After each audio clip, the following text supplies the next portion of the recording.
Welcome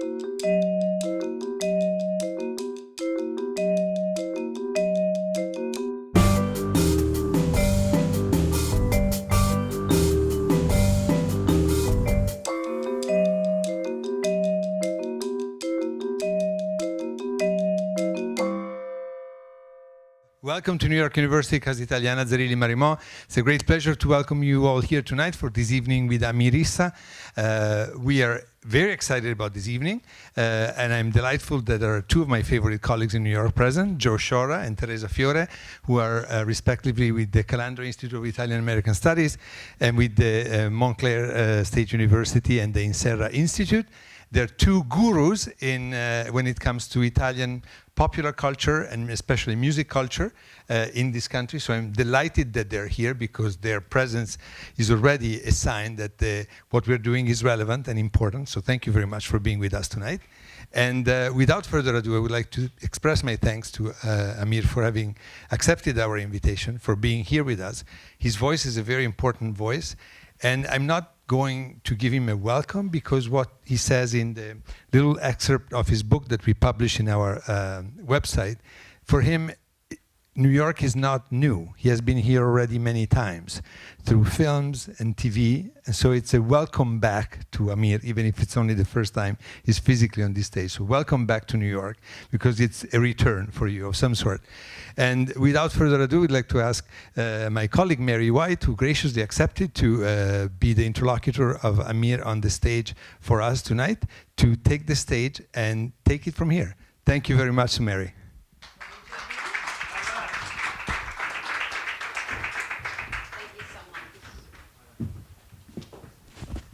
Amir, would you like to join me? Hi.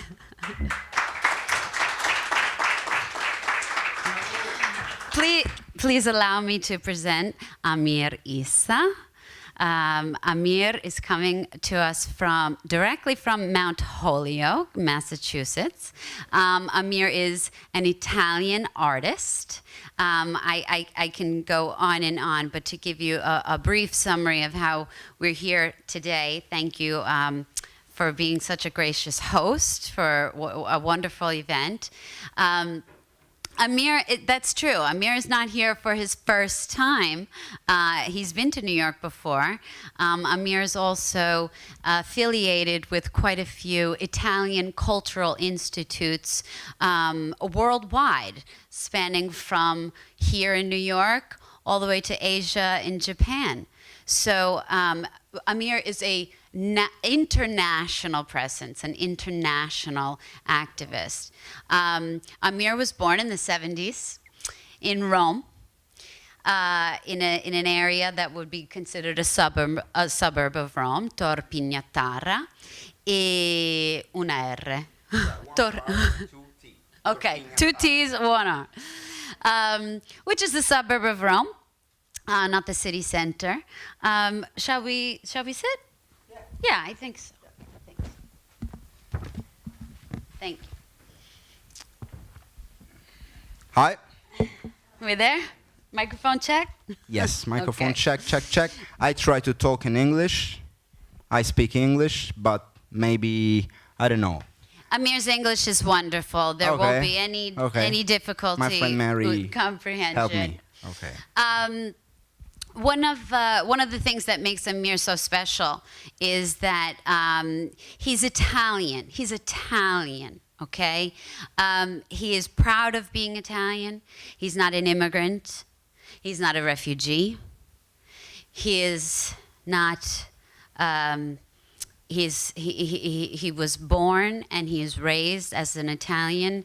He eats pasta and pizza, just like every other Italian. Amir's mom is a native Italian from an area that we both know, Ciociara. And Amir's father is of Egyptian descent. So this is has given him such a beautiful mix of cultures, that really met in the home style that really distinguished Amir from him, from other families. some of Amir's most noteworthy experiences would be the hi, how are you? We've got more people coming.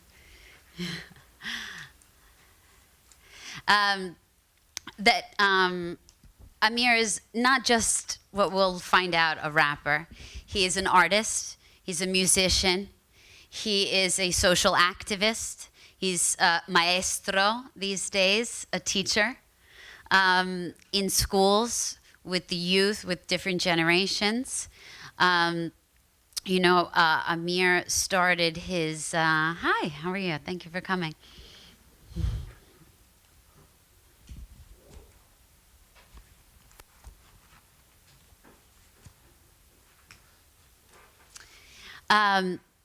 One of the things that that really set Amir free was the discovery of the hip hop culture.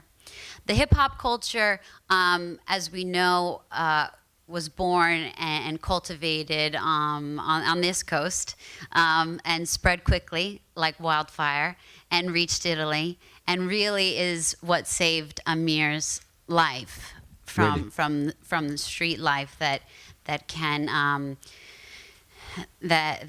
attract the youth and take them in the wrong direction. One of the beginnings of the hip hop culture for Amir was not only rap, okay, but learning about the hip hop style. You know, one of the most influential books for Amir is the autobiography of Ice-T, right? Yeah, the first book I read. Really, this is crazy. Because I think in the books, the story in the books, it's only the story about, you know, the school, academic books, and I don't read. I don't read books in Me school. neither. I don't want. I don't either. I don't want. The first time, the father of my ex-girlfriend, the mother of my son, is a psychanalyst. It's a famous psychanalyst in Italy, Lucio della Seta. It's a Hebrew family, Jewish family. And one time, I'm alone in this home, and I see for the first time a library. Because in my home, I never see a library.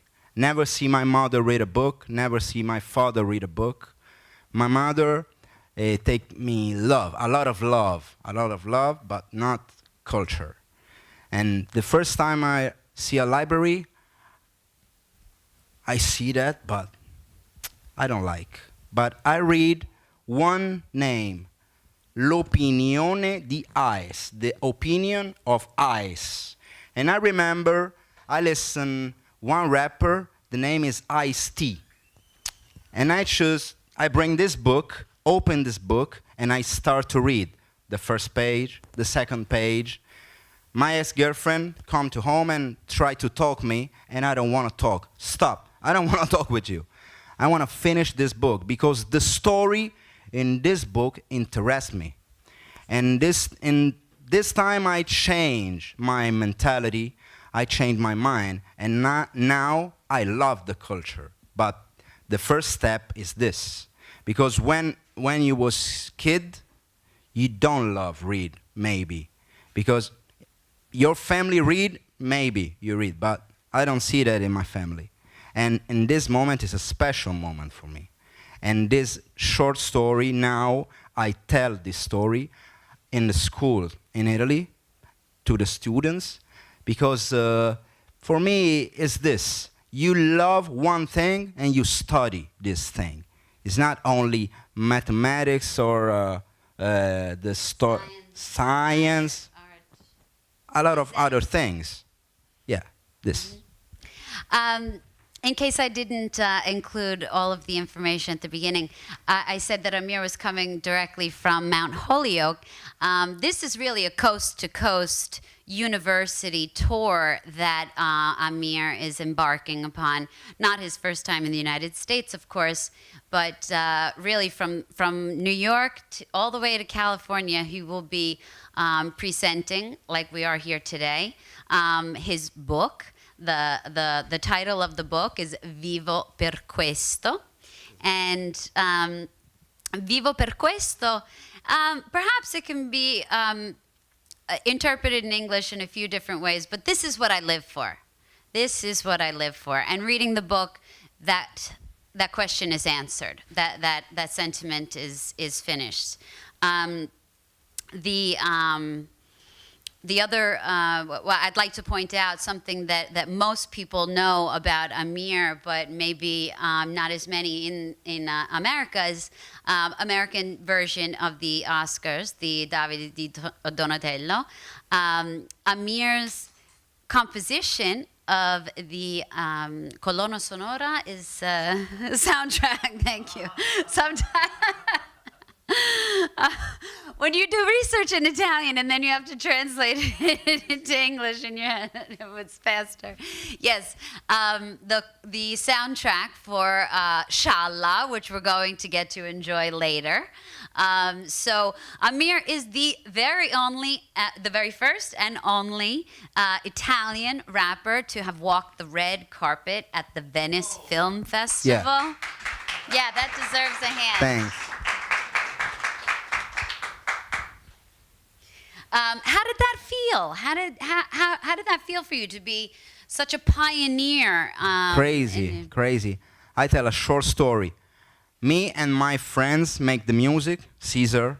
The name of my crew, Caesar Productions.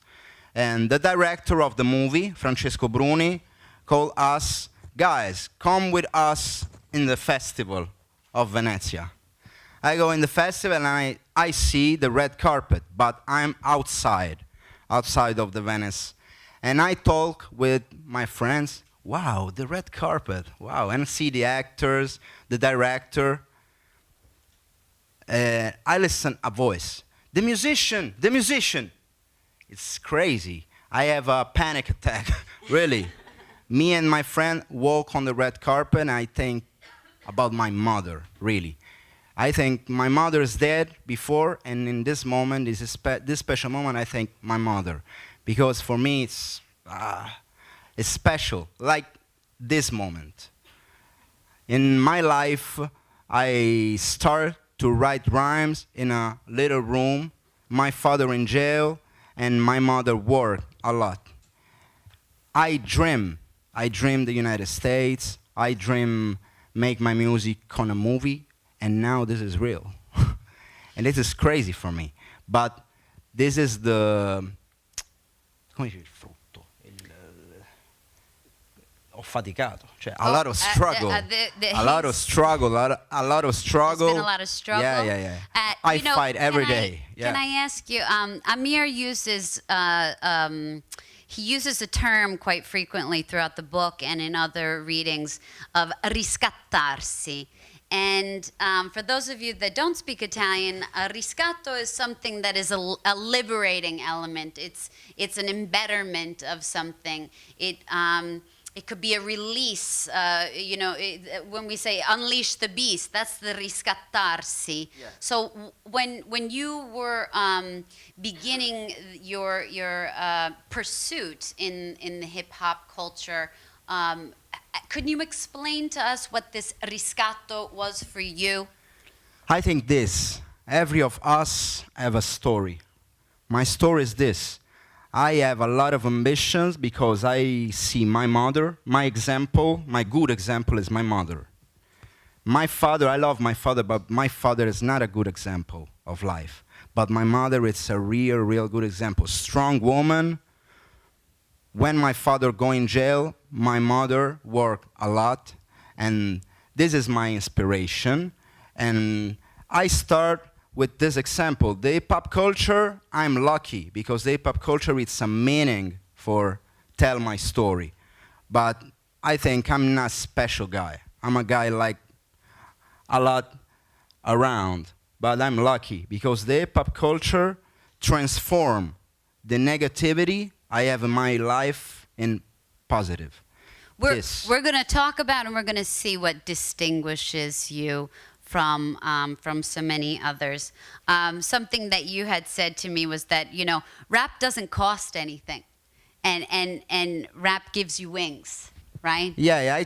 I start to rap because it's the more simple music. I see, for example, the video clip of the band, the musician, with guitar, with drums, when I was kid.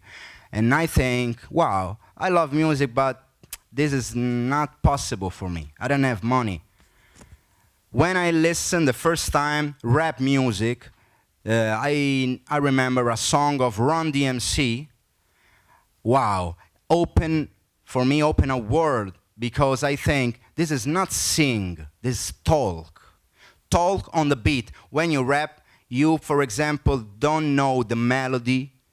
I don't read the music, but I'm a musician. This is revolutionary, because a lot of kids around the world start with rap music, because it's simple.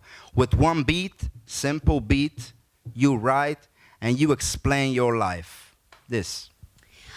In your book, Vivo per questo, you've described it as a bit of a romance with hip hop. It's a non-fiction book. It's a true story based on Amir's life and the passages through it, which have taken him to many continents. But can you explain your personal journey in the writing process of Vivo per questo? Yes, it's hard. It's hard to write this book, really. For me, this book brief. This book, it's like my life, really. When I write the book, for example, I write one chapter, I read and I cry and stop. Put this in the cassetto. In the drawer. Yeah? Yeah. Okay? Put it away in And the walk drawer. around and don't think. Because in the music, I think this book, it's a collection of a lot of my songs, really. I tell my life with rap music, but in 3 minutes, 4 minutes of a song, you choose the metaphor, and it's different. With the book, I see the monster of my life, the memories. It's like go to the psychoanalyst, really. It's like you look in the mirror and you talk with yourself. It's hard, but now I'm happy.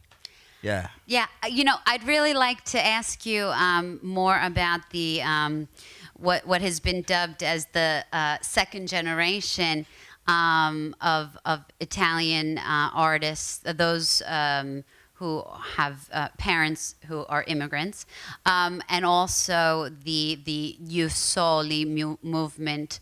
But just before I get to that, how about we have just how are you enjoying New York? How are you experiencing New York? And apart from the weather, we apologize. If you were here, what was it? Saturday? It was like summer.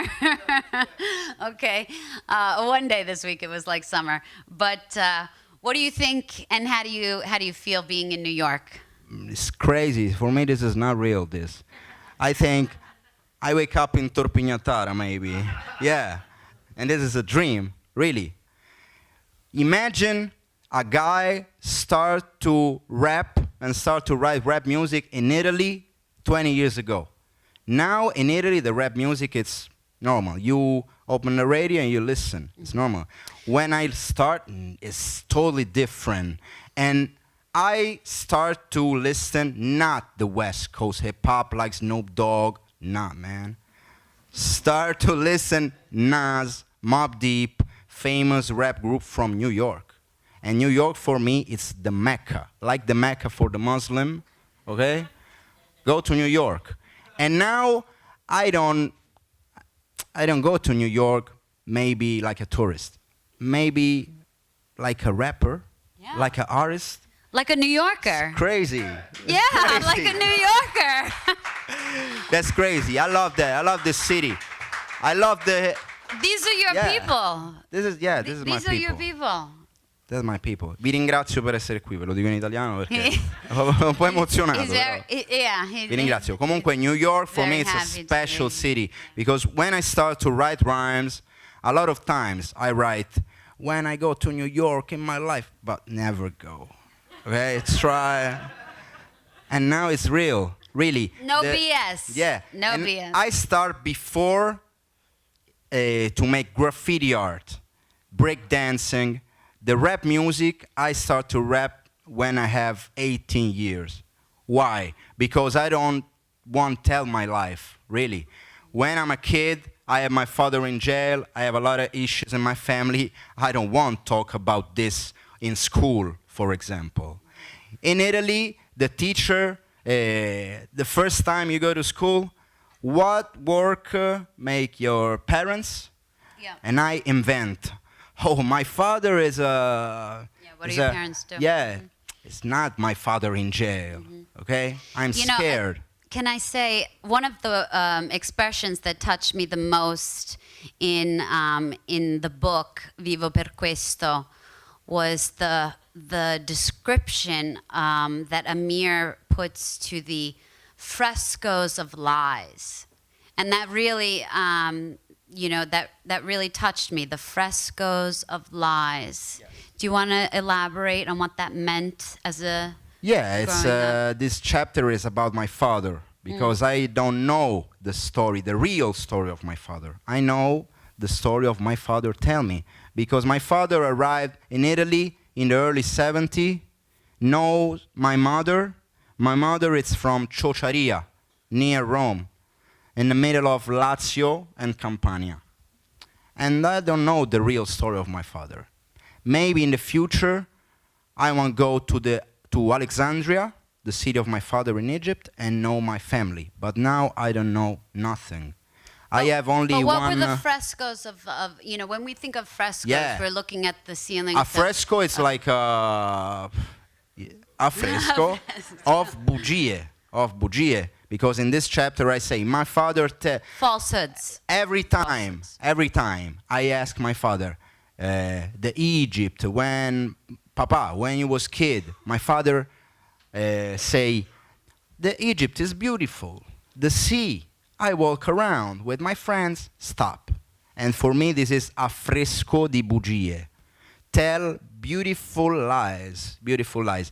The fresco di bugie, this word, because I start to rap music to create metaphors, play with words. This is important because a lot of people, for example, in Italy, I go to school to talk with the students, listen rap music, and think the rapper is a ignorant guy, sell drugs. This is not real.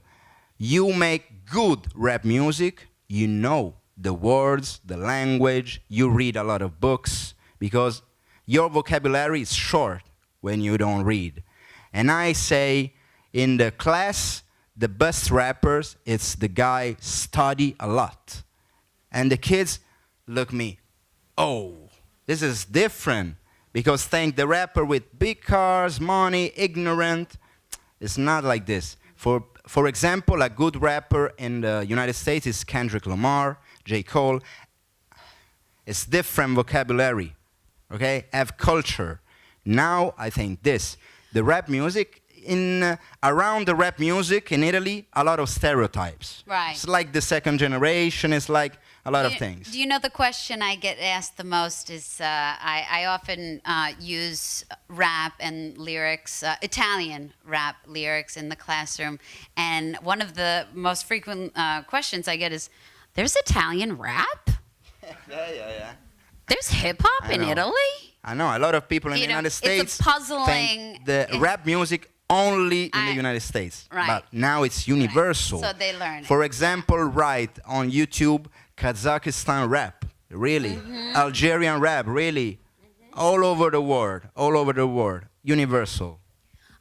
Before we get to the experiences that you are now bringing into schools and community centers and refugee camps and juvenile halls, I'd like to present to our audience what set the scene in Italy today in 2018. There's a movement, a cultural divide. As an American, I say "you soli," but it's important for us to distinguish what this is. You know, it wasn't too long ago that most people didn't know what a dreamer was. Most people didn't know what DACA meant. And today, it's hard not to, if you'll agree. And I would just compare that that's the reference in Italy is, it's not that it is a new concept, but it may qualify as a hot topic. You know, there are going to be elections in Italy on March 4th, and Ius Soli is one of a platform for many that are involved in the political scene. But I want to talk about how it reaches real individuals, Italians in Italy. Can we first distinguish, just before we get into qualities of the Ius Soli Italians, when there's counterculture in Italy, it's confronting the dominant culture, okay? And what is it about the dominant culture that creates this resistance, as we're going to talk about the Ius Soli? The dominant culture in Italy is the people have closed mind. I think this because the Italy change and the Italian change, the world change. It's not possible now think the Italy like 50 years ago. The face of the people change now. Have afro hair, have eyes like my eyes, skin like my skin, because the people travel around the world. This is not. Amir, this is the story, the evolution of the story, and a lot of people in Italy don't accept this. But I'm Italian. I'm not an immigrant. I write a song about this. I'm not an immigrant. My father is an immigrant. I'm not an immigrant. I'm born in Italy. I have Italian culture. I studied in Italy. And sometimes the people racist write me under my video clip, write, "You're not pure Italian." But I remember in a school when I studied, when I was a kid, a lot of people from around the Mediterranean Sea go in Italy in the past. The blood pure Italian, I don't know. This is a stupid thing for me. Well, that does bring me back to something that you touched on before. You said this, you wrote this in your book, that blood counts more than the culture defines, which is which gives us thought. Yeah. I'm going to ask you to describe to our audience what the concept and what the issue surrounding Ius Soli is. I'm going to share a little bit of the background. Something in Italy is called the seconda generazione. Second generation. The second generation. But it isn't just the second generation. It could be third. It could be the third. It could be the fourth. Second generation, new Italians. New Italians. This is mostly a term that is used but dubbed by the media. It's a term that the media produce to distinguish second-generation Italians, Italians who have one or two parents that are of immigrant descent, and so I wanted to go through what the new Italians face. The distress, the discouragement, the discrimination, the prejudices, the racism, the injustices, the inequalities, the economic disparities, the citizens' rights. And these younger generations are not indifferent. This is a force that they are charging.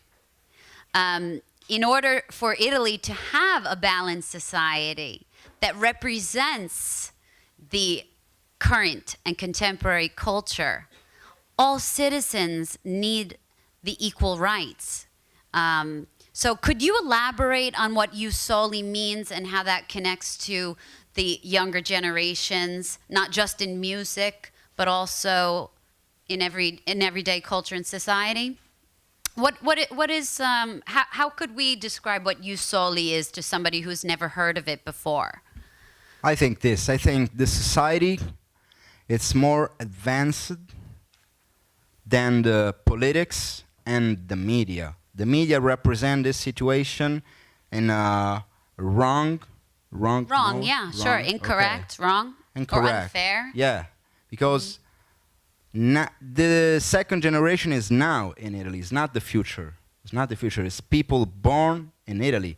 And now, for example, I go in school, in a lot of schools for laboratory, and I see a lot of kids like me when I was kid.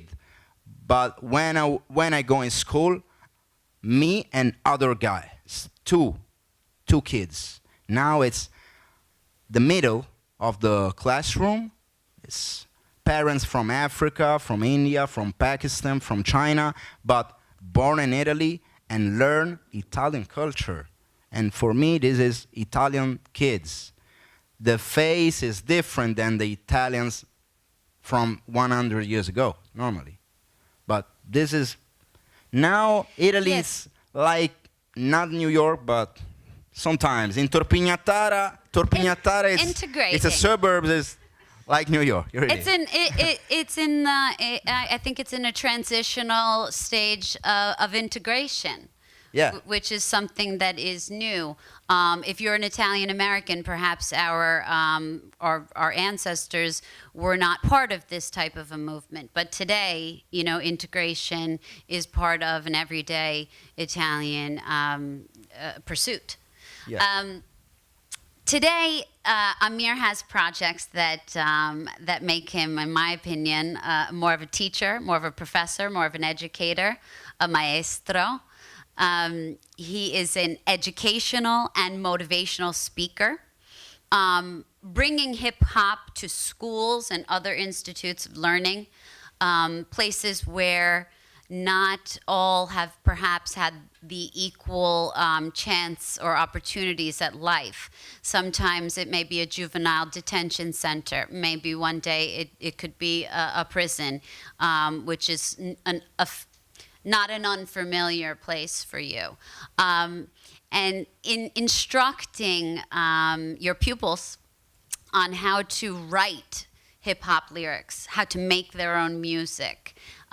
You had said once they get started, there's no stopping them, as long as what they're saying is meaningful, that they have something to say, and they're really finding their riscatto, their outlet, and their release through this music, through this process of learning how to learn music.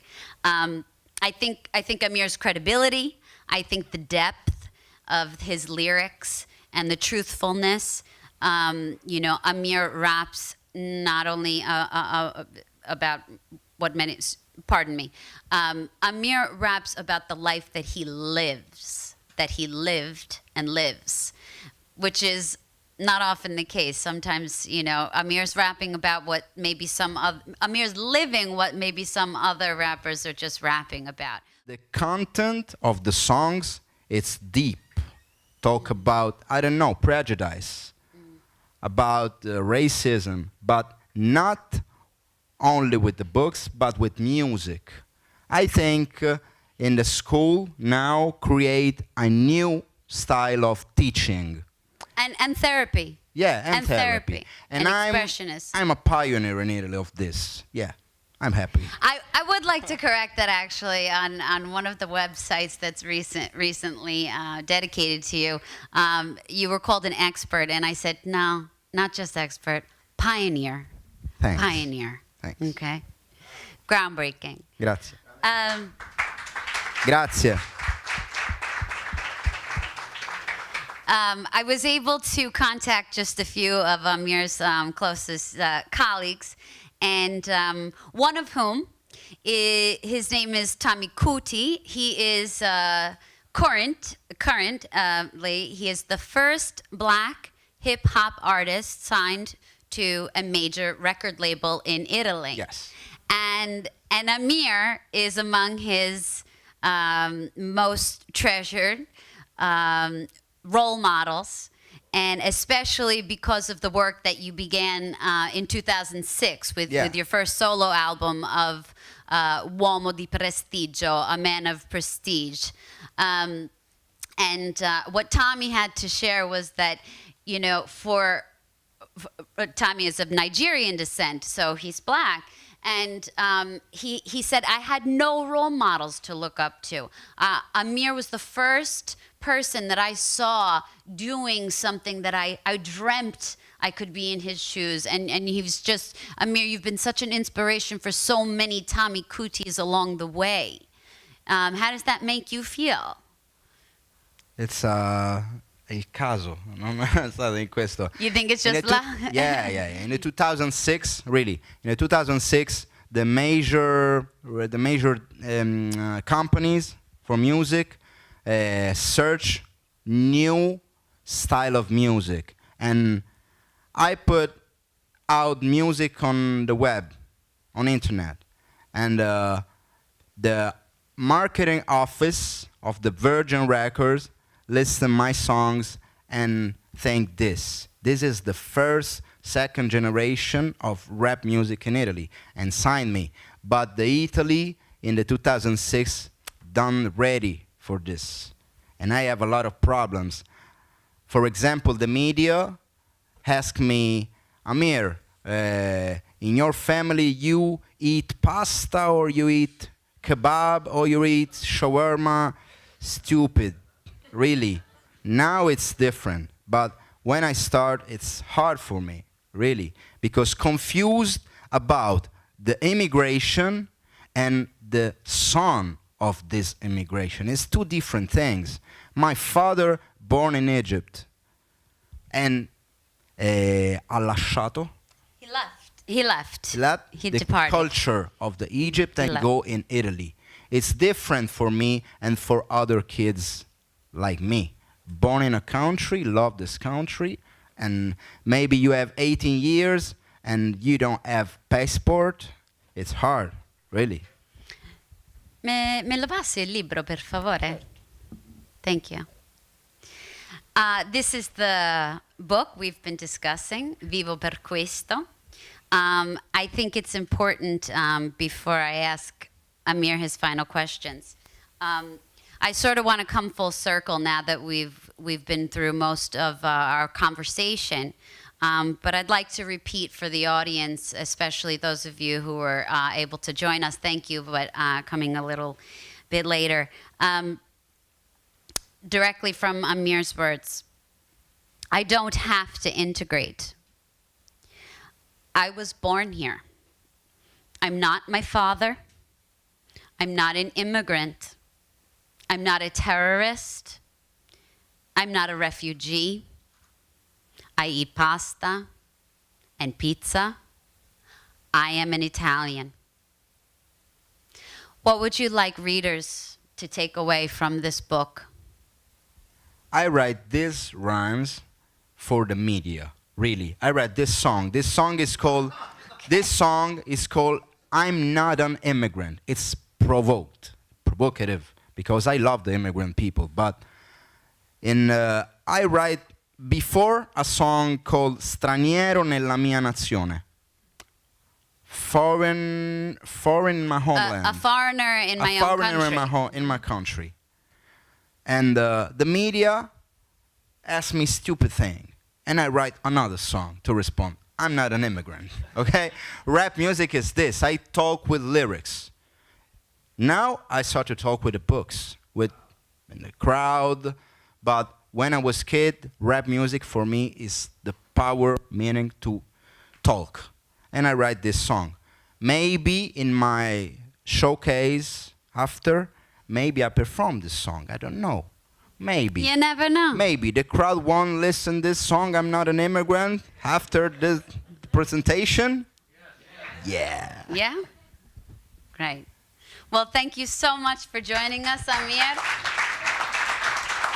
Grazie,